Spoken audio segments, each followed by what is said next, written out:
پاکیزہ یاد کر کے روتی ہے اپنے بھائیوں کی باتوں کو۔ جو شخص بال ٹھیک سے نہیں کرا سکتا تھا وہ نہ ہی کیچ کر سکتا تھا، وہ مجھے کیسے مار سکتا تھا؟ میں نے سنا تھا کہ سر پر چوٹ لگے تو انسان مر جاتا ہے، مگر 3-4 دھپڑ اور گھونسوں کے علاوہ اور کچھ نہیں مارا۔ بے غیرت کہیں کے۔ جمشید، تم ایک کمزور اور نکمے انسان ہو۔ میں گھر سے باہر جا رہا ہوں، موبائل ٹھیک سے چارج نہیں کر رہا، جلدی آنے کی کوشش کروں گا۔ ٹھیک ہے، میں بھی تمہارے ساتھ جاؤں گی۔ تم کہاں جاؤ گی؟ وہاں اس مارکیٹ میں بہت رش ہوتا ہے۔ تو کیا ہوا، میں ابو کے ساتھ ہائی کورٹ میں بھی جاتی تھی، وہاں بھی بہت بھیڑ ہوتی تھی، تو مجھے مسئلہ نہیں ہے۔ ہاں پاکیزہ، پہلے مسئلہ نہیں تھا مگر اب ہے۔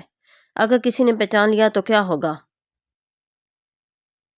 اور اگر تمہیں پہچان لیا تو تمہیں کچھ نہیں کہیں گے؟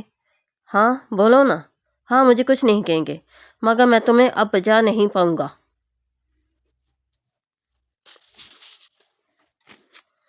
ہاں، تم مجھے کیسے بچا سکتے ہو؟ تب مجھے ملنے کے لیے ہوٹل میں بلوا سکتے تھے، تم خود ہی کہہ رہی تھی کہ گھر سے دور جا کر ملیں گے۔ ہاں، تو تم نے ہی کہا تھا کہ گفٹ تب ملے گا جب ملنے آؤ گی، تو گفٹ بھی تو تم نے ہی مانگا تھا، میں نے نہیں کہا تھا۔ جب ہمت نہیں تھی تو ملنے کے لیے بھی نہ بولتے۔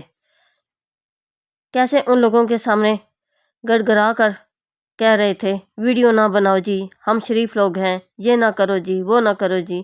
اب کیوں نہیں جانے دیتے باہر؟ جمشید چلا جاتا ہے۔ بیرسٹر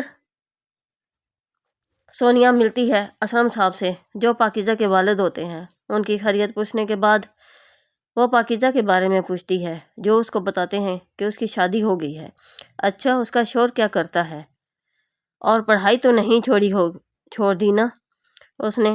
اسلم صاحب ادھر ادھر کی باتیں کر کے اپنی جگہ پہ چلے جاتے ہیں۔ سونیا وہاں آتی ہے اور ان کو کہتی ہے کہ کیوں اسلم صاحب 3 ماہ کی چھٹی کی سزا دے رہے ہیں مجھے 3 اکٹھی تاریخیں دینے کی، اور یہ چاکلیٹ میں پاکیزہ کے لیے لائی ہوں، اس کو دے دیجیے گا۔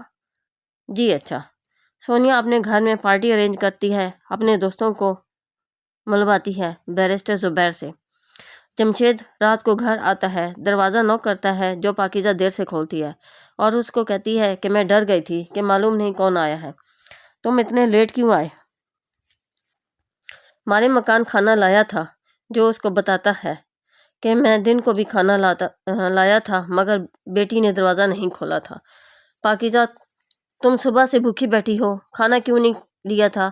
میں ڈر گئی تھی کہیں یہ مجھے پہچان نہ لیں، میں نے تو دکان پر ہی کھا لیا تھا۔ ابا کا ٹفن آیا تھا گھر سے، اماں نے شلجم گوشت پکایا تھا اور سفید چاول، بہت لذیذ تھا۔ ہاں، تم نے بتایا تھا تمہاری اماں کھانا بہت اچھا پکاتی ہیں۔ تو تم باہر جا سکتے ہو، ابا کی دکان پر اماں کے ہاتھ کا لذیذ شلجم گوشت کھا سکتے ہو۔ میں کیا کروں؟ میں تو کسی سے نہیں مل سکتی ہوں اور نہ اماں کے ہاتھ کا کھانا کھا سکتی ہوں۔ پلیٹ فرش پر پھینک دیتی ہے جو ٹوٹ جاتی ہے۔ جمشید اس کو جوڑتا ہے کہ برتنوں میں رکھ دیں گے، ان میں پھر لڑائی ہوتی ہے، تو جمشید گھر سے چلا جاتا ہے۔ جب وہ کافی دیر تک نہیں آتا تو پاکیزہ اس کو ڈھونڈنے جاتی ہے۔ وہ گلیوں اور سڑکوں پر ڈھونڈتی ہے اور پھر ایک جگہ بیٹھ کر روتی ہے اور پھر چل پڑتی ہے دوبارہ ڈھونڈنے۔ چلتے چلتے دیکھتی ہے کہ وہ فٹ پاتھ پر سو رہا ہوتا ہے۔ وہ جا کر اس کے پاس بیٹھ جاتی ہے۔ میں بہت ڈر گئی تھی کہ تم بھی مجھے چھوڑ کر چلے گئے ہو، میں نے بہت ڈھونڈا ہے تمہیں، کتنا اچھا لگ رہا ہے اس طرح باہر بیٹھنا، کتنے دنوں کے بعد میں باہر آ کر بیٹھی ہوں۔ پاکیزہ کے گھر کا ماحول۔